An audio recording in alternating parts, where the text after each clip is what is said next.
Allison. I'm Allison, And I'm Kelly.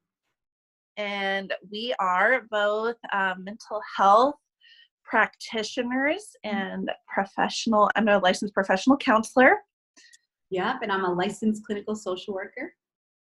and Kelly and I would love to talk to you today about grief and the heavy duty topic that we are maybe having trouble putting words to. And it kind of dawned on me.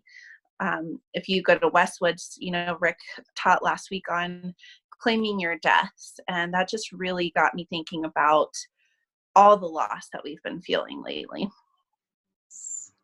So much loss. So at Westwoods, it sounds like, this is a topic that has come up a lot for you guys. I think so. And maybe different ways. And maybe we're just going to be talking about it from a mental health perspective and from an emotional perspective, which lines up spiritually. I mean, in so many ways, but grief is pain that accompanies loss. And that can include bereavement. I know there are people that have had people die in their lives recently, and that's incredibly painful. And that for sure is grief. And that's what most people think of when we start talking about grief.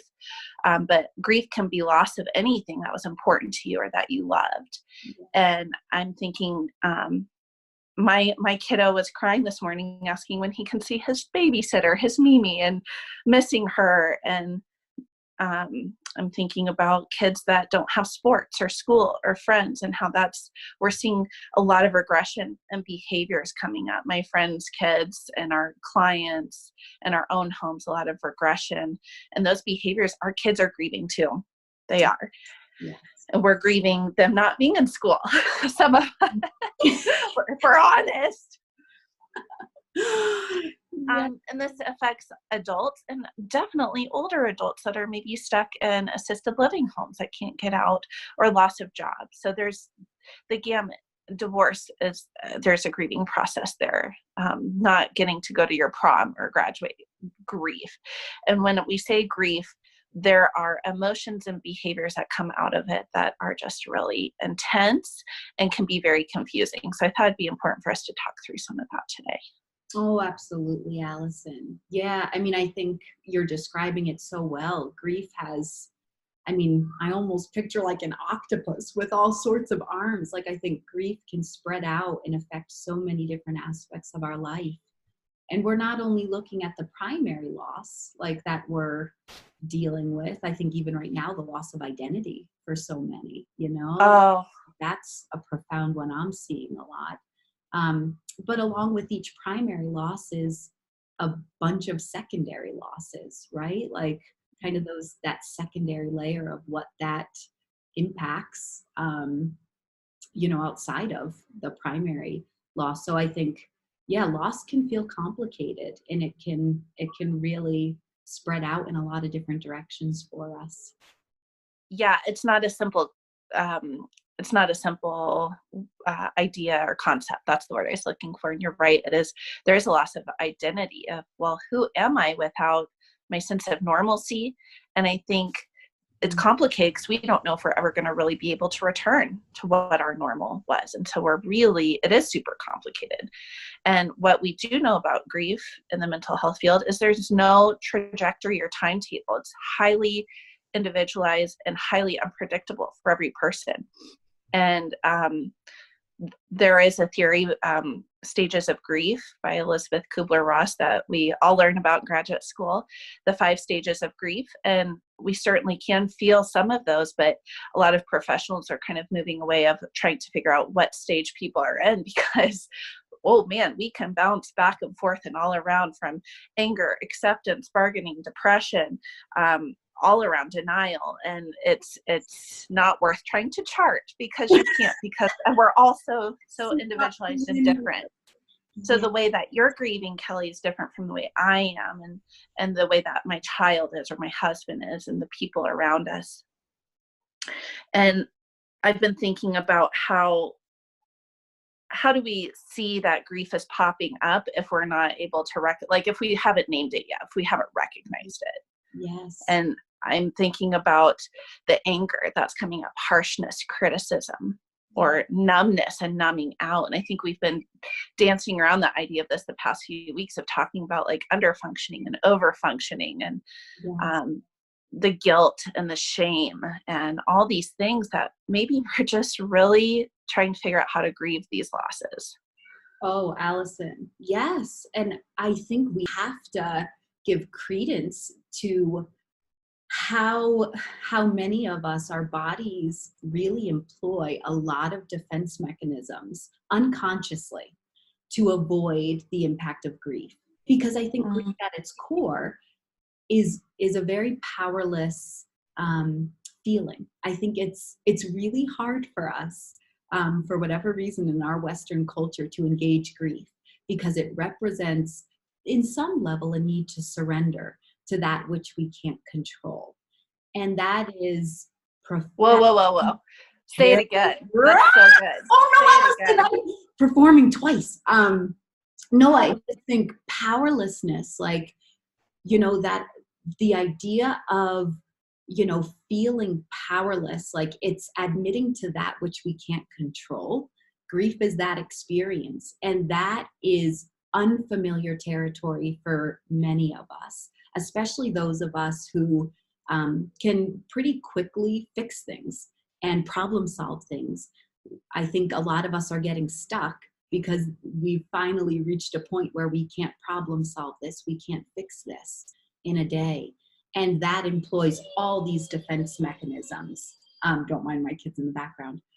But those defense mechanisms, I think, are happening to a lot of us right now. Yes.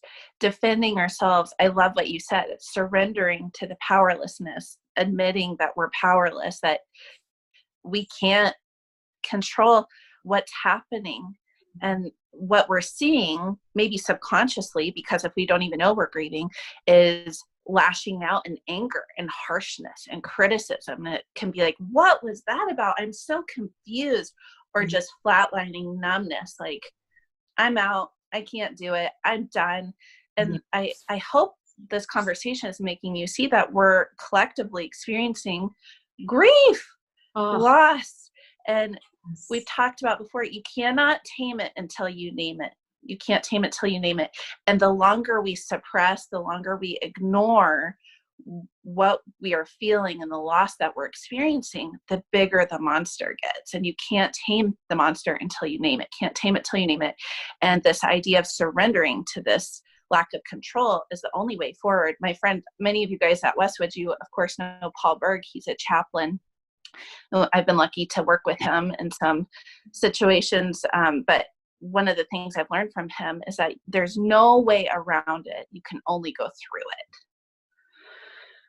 Whew, and I just have to share this story. This story last night. Moses is 3, my son, and he wanted to take a shower by himself.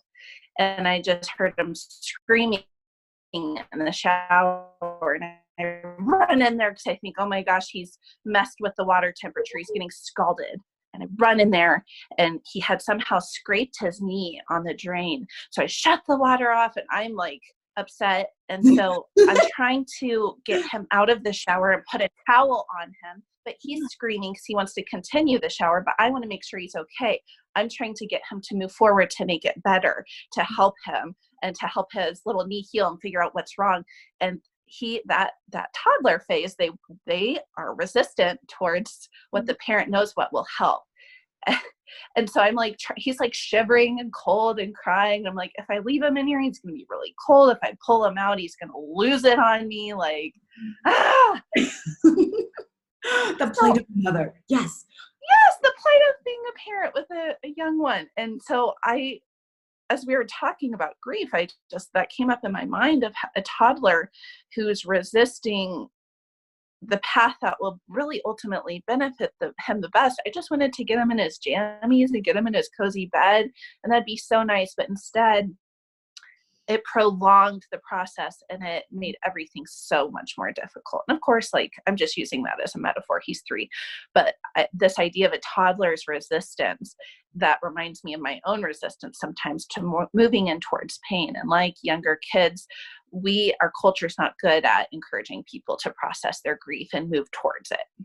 Oh, yes. And we do, how often do we regress? I mean, that's a defense mechanism in and of itself. We regress in our own behaviors, probably as adults in more sophisticated form, but we regress. I know you mentioned that anger and lashing out. I mean, we call that displacement, right? You feel like, especially when we can't voice um, kind of the grief and frustration we're feeling towards the object of the loss or the experience of loss, because it will be ineffective or more harmful. And so we displace it onto someone or something else in our life.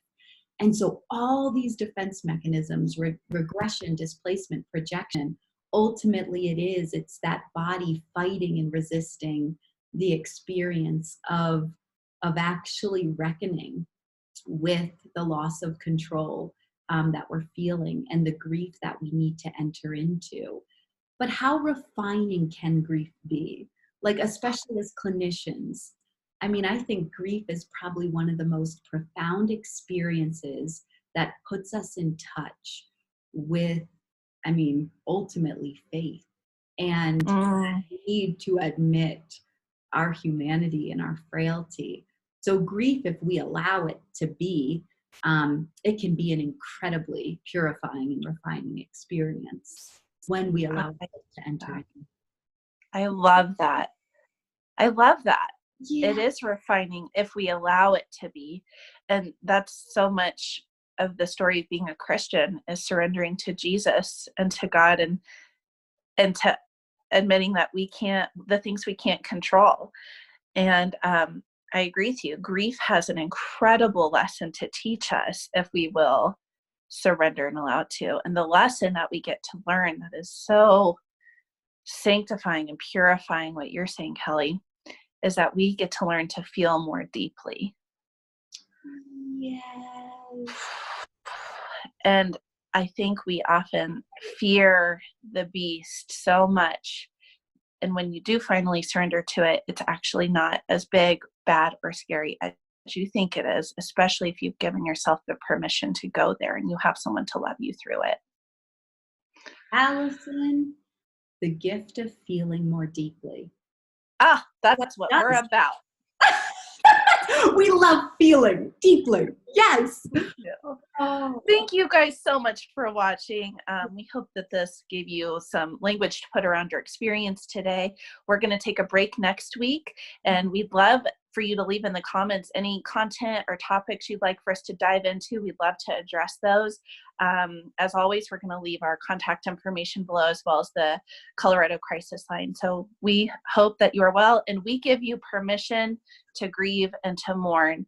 And we give you permission to press into the surrender of this, you guys, and we'll be doing it right there with you. We'll talk to you soon. we'll see you in a couple.